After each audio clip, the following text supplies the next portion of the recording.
आज हम पढ़ेंगे पेट्रोलियम। और पेट्रोलियम का वर्ड कहाँ से आया है? ये लैटिन वर्ड पेट्रो, जो पेट्रोलियम का जो वर्ड है लैटिन वर्ड है, यानी पेट्रो कहते हैं रॉक को पेट्रो, और ओलियम जो कहते हैं ये कहते हैं ऑयल को, यानी रॉक ऑयल। ठीक है।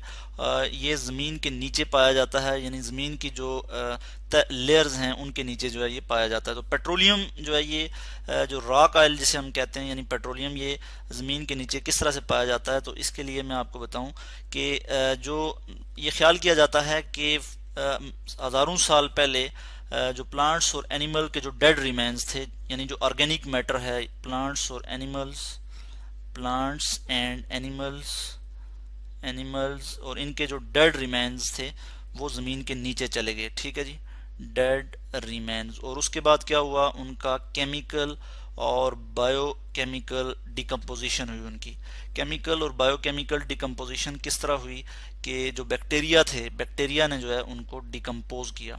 बैक्टीरिया की मदद से उनका क्या हुआ जी, उनकी डिकम्पोजिशन हुई। उसके अलावा ज़मीन के नीचे क्या है, हाई टेम्परेचर है और हाई प्रेशर है। हाई टेम्परेचर, ठीक है, ज़मीन के नीचे क्या है, ज़मीन के नीचे जो लेयर्स हैं उनके नीचे क्या है जी, हाई टेम्परेचर है। तो हाई टेम्परेचर और हाई प्रेशर की वजह से क्या हुआ जी, जो ऑर्गेनिक मैटर था, प्लांट्स और एनिमल का जो ऑर्गेनिक मैटर था, उसको वो क्या हो गया, डिकम्पोज हो गया। तो मैंने यहाँ लिख लिया हाई प्रेशर। हाई प्रेशर और हाई टेम्परेचर की वजह से उनकी डिकम्पोजिशन हुई, और वो जो ऑर्गेनिक मैटर या डेड रिमेन जो था वो कन्वर्ट हो गया किस में जी, क्रूड ऑयल में। ठीक है, क्रूड ऑयल। क्रूड ऑयल जो है क्या होता है, यानी खाम तेल होता है जो कि ज़मीन के नीचे पाया जाता है।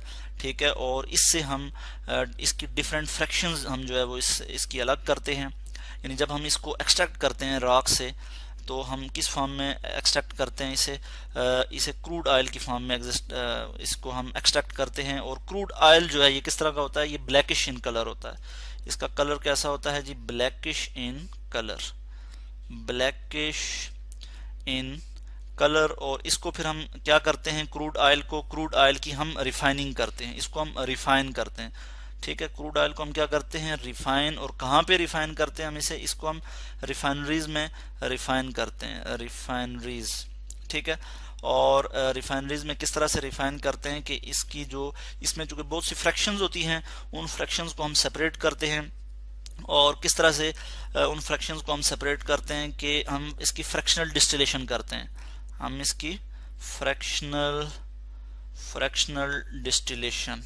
ठीक है जी, फ्रैक्शनल डिस्टिलेशन क्या होता है कि ये मैं आपको बता दूं, डिस्टिलेशन यानी इसमें हम सेपरेट करते हैं किसी भी मिक्सचर में जो उसके कंपोनेंट्स होते हैं, उसकी जो फ्रैक्शंस होती हैं उनको सेपरेट करते हैं on the difference of their boiling point, उनके बॉइलिंग पॉइंट के डिफरेंस के लिहाज से। ठीक है, यानी मैं अगर आपको इसका बताऊं कि किस तरह से रिफाइनरी में हम जो है फ्रैक्शनल डिस्टिलेशन करते हैं, तो हम क्या करते हैं कि जो क्रूड ऑयल है, क्रूड ऑयल को हम हीट करते हैं फर्नेस में।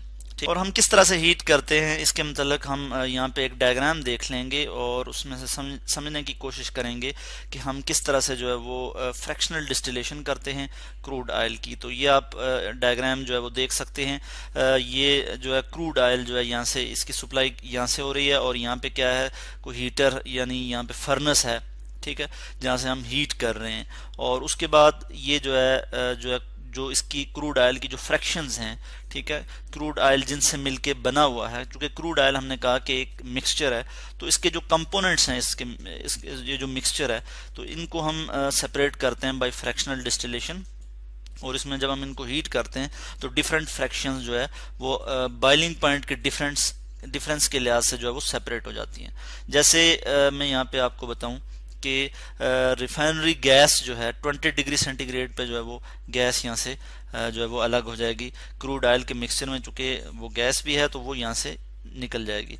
इसी तरह उसमें कुछ हम कहते हैं कि नेचुरल गैस के कुछ कंटेंट भी होंगे, वो भी जो है वो इसी टेम्परेचर पे यानी बिलो 20 डिग्री सेंटीग्रेड पे या 20 डिग्री सेंटीग्रेड तक के टेम्परेचर पे वो अलग हो जाएंगे। इसी तरह पेट्रोल जो है वो 70 डिग्री सेंटीग्रेड पे अलग हो जाएगा। यहाँ पे आपको ये एक सिलेंडर नजर आ रहा है, यानी ये आप अच्छी तरह से जानते हैं कि हमारे पास जो गैस होती है जो हम जलाते हैं घरों में फ्यूल के तौर पे और खाना वगैरह पकाते हैं। ठीक है, तो बॉटल गैस जिसे हम कहते हैं, यानी इसको हम इस सिलेंडर में जो है वो भर सकते हैं। ठीक है, और एक जगह से दूसरी जगह जो है वो ट्रांसफर करते हैं, इसी तरह सिलेंडर में। तो इसको हम कहते हैं, यानी ये लिखा हुआ है कि बॉटल्ड गैस, तो ये 20 डिग्री सेंटीग्रेड पे सेपरेट हो जाएगी। इसी तरह पेट्रोल जो है वो 70 डिग्री सेंटीग्रेड पे जो है वो सेपरेट हो जाएगा। ये जो फ्रैक्शन है, ये जो कंपोनेंट है क्रूड ऑयल का, ये इस टेम्परेचर पे जो है वो सेपरेट हो जाएगा। और इसी तरह 120 डिग्री सेंटीग्रेड पे नेफ्था और कुछ केमिकल्स, यानी जिनको हम कहते हैं पेट्रोकेमिकल्स, पेट्रोल से हासिल होने वाले जो केमिकल हैं वो 120 डिग्री सेंटीग्रेड पे सेपरेट हो जाएंगे।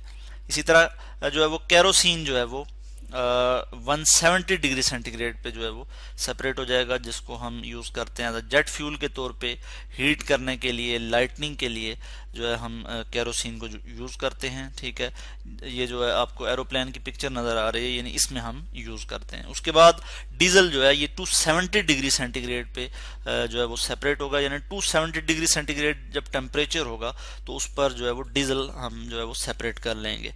ठीक है, और ये सारा प्रोसेस कहाँ पे हो रहा होता है? ये रिफाइनरीज में होता है, जहाँ पे क्रूड ऑयल को रिफाइन किया जाता है और उसकी डिफरेंट फ्रैक्शंस को जो है वो अलग किया जाता है। क्योंकि क्रूड ऑयल एक मिक्सचर है तो उसके जो कंपोनेंट्स हैं उनको सेपरेट किया जाता है, और फिर वो जो कंपोनेंट्स हैं उनको डिफरेंट पर्पस के लिए यूज किया जाता है, जैसा कि मैं यहाँ पे आपको दिखा रहा हूँ। डीजल जो है ये जो बड़े ट्रक्स हैं या बसेस हैं उनमें जो है वो यूज होता है एज अ फ्यूल के तौर पे। इसी तरह लुब्रिकेटिंग ऑयल हम यूज करते हैं जो गाड़ियों के जो इंजन हैं या मशीनरीज, जो हैवी मशीनरीज हैं उनके जो इंजन हैं उनमें फ्रिक्शन को रिड्यूस करने के लिए, ताकि फ्रिक्शन ना हो, इंजन जो है वो स्मूथली जो है वो चल सके और वो खराब ना हो, तो उसके लिए हम लुब्रिकेटिंग ऑयल यूज करते हैं। इसके अलावा वैक्सेस, पॉलिशेज, डिफरेंट पॉलिशेज में हम जो है वो लुब्रिकेटिंग ऑयल यूज करते हैं। फ्यूल ऑयल जो कि शिप्स में हम यूज करते हैं, फैक्ट्रीज में यूज करते हैं, वो जो है वो इसी तरह से जो है वो सेपरेट होता है। ये जो फ्यूल ऑयल है ये 340 डिग्री सेंटीग्रेड पे जो है वो सेपरेट होता है, सॉरी ये जो है ऑलमोस्ट 300 डिग्री सेंटीग्रेड तक जो है वो सेपरेट हो जाता है। इसी तरह जो बाइटुमेन या फिर एस्फाल्ट, ठीक है, पेट्रोलियम कोक जिसे हम कहते हैं, ये जो है 340 डिग्री सेंटीग्रेड पे जो है वो सेपरेट हो जाता है। यानी एस्फाल्ट जो कि हम रोड बनाते हैं जिससे, ठीक है, तो ये 340 डिग्री सेंटीग्रेड पे ये जो फ्रैक्शन है ये सेपरेट हो जाती है। तो मेनली हम देखते हैं कि जो पेट्रोलियम है, यानी रॉक ऑयल जिसको हमने कहा, या फिर मिनरल ऑयल भी हम इसे कहते हैं, क्योंकि ज़मीन के नीचे पाया जाता है, ज़मीन के नीचे जो लेयर्स हैं, रॉक्स हैं, उनमें पाया जाता है, तो इसको मिनरल ऑयल भी कहते हैं। इसमें जो मेनली जो फ्रैक्शंस होती हैं, मेनली जो है वो अल्केन पाए जाते हैं, जो कि C1 से लेके C40 तक हो सकते हैं। मैं यहाँ लिख लेता हूँ C1 से C40 तक। इसमें कुछ साइक्लो अल्केन भी हो सकते हैं जो कि साइक्लिक फॉर्म में होते हैं। इसी तरह यानी जिसमें कार्बन जो है वो एक साइकिल की फॉर्म में लिंक होता है, यानी इस तरह से एक कार्बन, इस तरह से ये एक साइक्लो अल्केन है, कार्बन जो है वो एक साइक्लिक फॉर्म में जो है वो लिंक अप है। ठीक हो गया, इस तरह से जिसको हम कहते हैं साइक्लोप्रोपेन। ठीक है, ये इस तरह से कुछ साइक्लो अल्केन हो सकते हैं। बेंजीन हो सकता है, बेंजीन का फार्मूला होता है जी C6H6, इसको मैं इधर जो है वो यहाँ पे लिख लेता हूँ इसी तरह से। तो ये भी जो है वो इसमें मौजूद हो सकता है, मगर मेजर कंपोनेंट जो है वो अल्केन ही होते हैं, जिनको हम फ्रैक्शनल डिस्टिलेशन से जो है वो सेपरेट करते हैं। तो इस तरह से आज हमने डिस्कस किया कि पेट्रोलियम क्या है, उसकी फ्रैक्शंस को हम किस तरह से सेपरेट करते हैं। ठीक है, और फिर हमने जो है वो क्रूड ऑयल की बात की, हमने फ्रैक्शनल डिस्टिलेशन की बात की, और इसके अलावा हमने बात की कि जो है वो क्रूड ऑयल कैसे बनता है और ये हम कैसे इसको जो है वो रिफाइन करते हैं।